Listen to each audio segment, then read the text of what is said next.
छत्तीसगढ़ जाने की भी खबरें मिली थी। इन लोगों द्वारा नक्सल जैसा मूवमेंट चलाने के प्रयास करने की खबर मिली। ऐसी ताकतें प्रदेश की छवि को, यकीनन राजस्थान के शांतिपूर्ण प्रदेश की छवि को खराब किया जा रहा है। एक महज भंवरलाल मास्टर को बीजेपी सरकार में पीओ किया गया, उसके बाद से मूवमेंट स्पीड पकड़ता है। लेकिन सवाल यह कि अगर ये कनेक्शन अभी तक बना हुआ है तो फिर क्या सोची समझी रणनीति के तहत ये सब कुछ किया गया, और इतना वक्त क्या इसलिए लिया गया ताकि एक बड़ा मूवमेंट तैयार किया जा सके, और उसके लिए क्या हथकंडा उन 1167 सीटों को बनाया गया जो दरअसल सामान्य वर्ग के लिए आरक्षित थी, या कहें कि सामान्य वर्ग के लिए थी, और वहां एसटी वर्ग की तरफ से दावा ठोका गया। 17 दिन तक ये मूवमेंट शांतिपूर्ण तरीके से जब चल रहा था तो फिर अचानक ऐसा क्या हुआ कि मूवमेंट ने जोर पकड़ा और उसके बाद पत्थरबाजी, आगजनी, तोड़फोड़, लूटपाट, ये सब कुछ दिखाई दिया।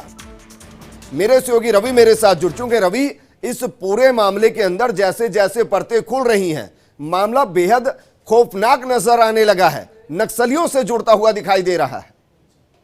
बिल्कुल, देखिए ब्रजेंद्र, इस बात में कोई शक नहीं है कि ये जो तमाम मूवमेंट है, कल भी हम लोग जब बात कर रहे थे तो इसी बात पर गंभीरता से हमने चर्चा की थी कि ये जो मूवमेंट है सिर्फ 1167 सीटों के लिए ही भर्ती का नहीं है, बल्कि इसके पीछे कुछ और भी हिडन एजेंडे हैं। और ये जो कनेक्शन है छत्तीसगढ़, झारखंड और एमपी और गुजरात के कुछ इलाकों से भी ये नजर आता है, जो कि यहाँ पर कुछ भारी तत्व जो है वो इनके साथ में हैं। और ब्रजेंद्र, ध्यान देने वाली बात यह है कि कल जिस तरीके से ये जो उपद्रवी हैं, इन्होंने एक ट्रेलर को लूटा और उसमें बैठकर पुलिस टीम पर हमला करने की कोशिश की। तो ये जो जिस तरह की मोरस ऑपरेंडी जो है, दरअसल इस इलाके के आदिवासियों की कभी नहीं रही है। ये पथराव जरूर करते हैं, लेकिन इस तरह की घटनाओं को अंजाम दें कि कस्बों में एंटर हो जाएं, तो कहीं ना कहीं कुछ दूसरे तत्व जो हैं, जो कि नक्सलाइट मूवमेंट को जो सपोर्ट करते हैं, उस मानसिकता को जो सपोर्ट करते हैं, वो लोग भी इसमें इन्वॉल्व हैं।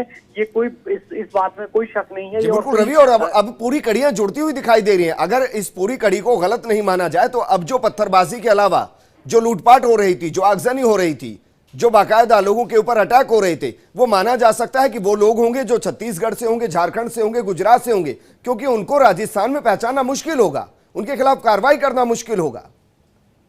बिल्कुल ब्रजेंद्र, देखिए यही बात हम चर्चा कर रहे हैं कि जिस तरीके का अंदाज जो है नक्सलाइट इलाकों में देखने को मिलता है कि किस तरीके से वाहनों को अपहरित कर लेना और उसके बाद उन्हीं वाहनों को ढाल बनाकर पुलिस और प्रशासन और जो सरकार है उसको अटैक करना, यही कल यहाँ पर नजर आया था। यही चीजें आज नजर आ रही हैं, जो कि पिछले 17-18 दिनों में संभव है कि ये जो पूरा मूवमेंट था इसको बिल्कुल ट्विस्ट कर दिया गया है। और ये जो मूवमेंट जो कि सिर्फ शिक्षक भर्ती को लेकर था, उसको अब इस तरीके का मूवमेंट हो गया है कि वो एक तरीके से देश के खिलाफ साजिश नजर आती है कि किस तरीके से राष्ट्रीय संपत्ति को नुकसान पहुंचाई जा रही है, आम जनता को परेशान किया जा रहा है, लूटा जा रहा है।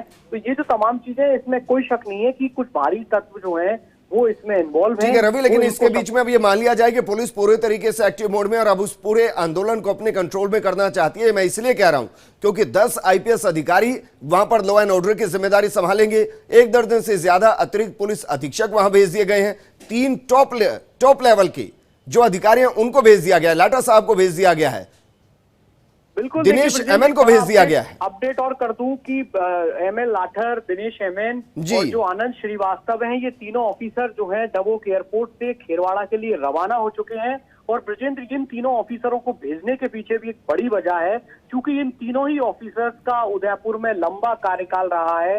इस इलाके में दिनेश एमएन यहाँ पर एसपी रह चुके हैं, आनंद श्रीवास्तव उदयपुर संभाग के आईजी रह चुके हैं, एमएल लाठर यहाँ पर एसपी रह चुके हैं। तो ये तीनों जो पुलिस ऑफिसर हैं, ये बहुत अच्छी तरीके से इस पूरे इलाके से वाकिफ हैं, और यही वजह है कि अपनी तेज तर्रार शैली के लिए भी जाने जाते हैं। जी बिल्कुल रवि, शुक्रिया हमारे साथ जुड़ने के लिए। उम्मीद करेंगे कि तीनों इन